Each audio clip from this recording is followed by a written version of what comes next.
So you're looking to acquire a business and you want to understand how business acquisition loans work? Well, you come to the right place.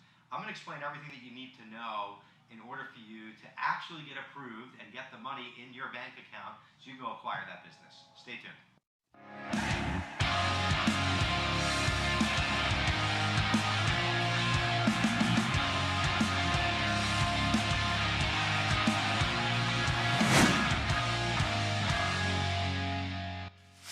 So exciting stuff. You're looking to acquire a company. Very, very exciting. A lot of excitement ahead and probably a lot of concerns ahead, right? It's all normal. It's all good. I get it. You're probably two types of people. You own a business already and you're looking to acquire another. Very cool. Great stuff. Or you don't own a business and you're looking to acquire one. So there are lending options out there for both of those. They both require some different things. If you own a current business, there's more options. If you don't own a current business, there's kind of only one option when it comes to a business loan. Let's just assume that it's $1 million. You're going to have to come up on an SBA 7A loan. You're going to have to come up with 10%, so that's $100,000. The business that you're buying needs to be profitable. You're going to need the last 3 years of the tax returns for that business and profit, loss, and balance sheet, along with a year-to-date profit, loss, and balance sheet. And at least within the last year to the present time in your the year-to-date financials, that business will have to be profitable. And that profit amount, whatever that number is, will need to be enough in order to service the debt that you're about to take out on this business. And there's some different equations that go into this, and a number of different things also based on your personal credit that will have to go into this as well too. We can help you with that calculation.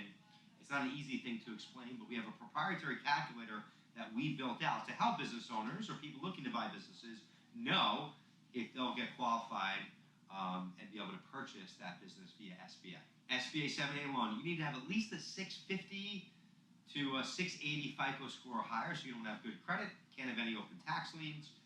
That's really just a no-no. So good credit, they're going to want to see a 2 to 3 year history of the current business you're buying.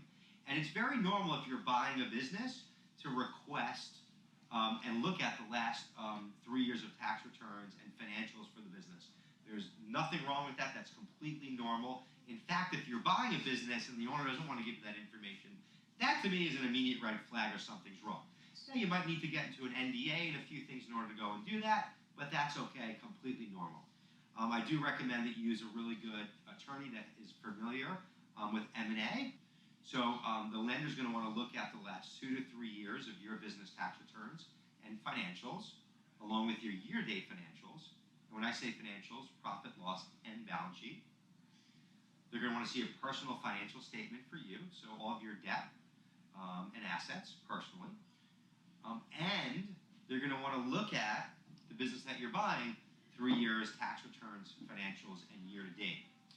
Now, when they go through this equation, the profit or loss, if you have a loss in your business, that might be a challenge. The SBA likes to see that you're profitable, but that profit in your business, along with the profit in your current business, along with whatever debt you've got going on, all of that will get calculated into this, along with the new piece of debt that you're taking on, and your business will have to support all of this together. There's not an easy way to do this calculation. It takes some time. You need to work with a professional.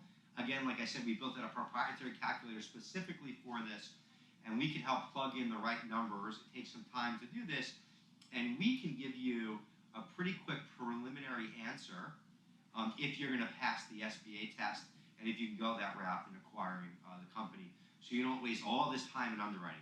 You know, like a lot of SBA lenders and banks that you'll go to, they'll take all of your documentation, and then 90 days later, you'll get a yes or a no. Very frustrating. We don't want to put you through that. We can tell you in under 24 hours. If you don't want to deal with the SBA 7A, or if it doesn't make sense for you and you currently own a business, there are other term loan products that are available that you can leverage that have anywhere from 1 to 3 year and even 5 year repayment periods that are non-SBA loans, non-bank lenders that move very quickly, where you don't have to have real estate and you get a nice long repayment period in order to acquire the business and then pay it off. And based on your current revenue, your credit history, a number of things will make up the loan amount that you'll get approved for. Sometimes certain lenders will take into consideration the business that you are buying in order to get into that equation to get you the loan amount that you're looking to need in order to get it closed. Now, sometimes you might be able to just get enough money to close the deal and buy the business, but you're like, I'm really going to need some cash flow in order to get this going. What we've done is we've helped people acquire their companies, so we've used their current business to acquire the business, and then once they acquire that new business, and we can see that they've closed, and we got proof of that, and now it increased their revenue X, Y, and Z, we can now leverage that additional revenue to give you a line of credit or pull in receivable financing or different things to help immediately with your cash flow. So sometimes it's like a multi-step process where it's not just like a one and done. A lot of times everyone wants to just get like a one and done, and they want a certain amount and they want some extra, but sometimes it's not that simple and easy. So be open-minded to piecing together a few different things in order to get your deal done. Another thing that we've done where someone was buying a business and it was $2 million and we can only get them approved for for 1.5 million. We've got them approved for 1.5 million, had another lender lined up for when they closed. They borrowed some money personally, or they raised some equity, or did a combination of personal money and equity, and we brought all that to the table in order to close.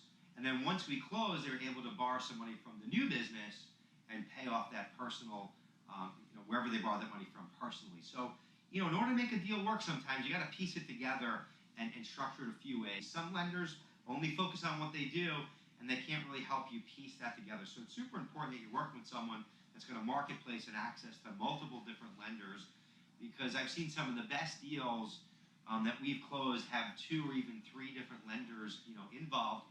All of those lenders were aware of the other lenders, and we were all working together in tandem in order to close a deal. We've gotten some great deals done. We've had very happy customers by taking a completely different approach when you're looking to acquire a business. Please keep in mind that every business acquisition deal is different and can be structured differently. You can also, do financing from us, and the seller can do some owner financing. So if you can only come up with a certain amount, maybe they hold a note on a smaller amount of money, we can piece that together.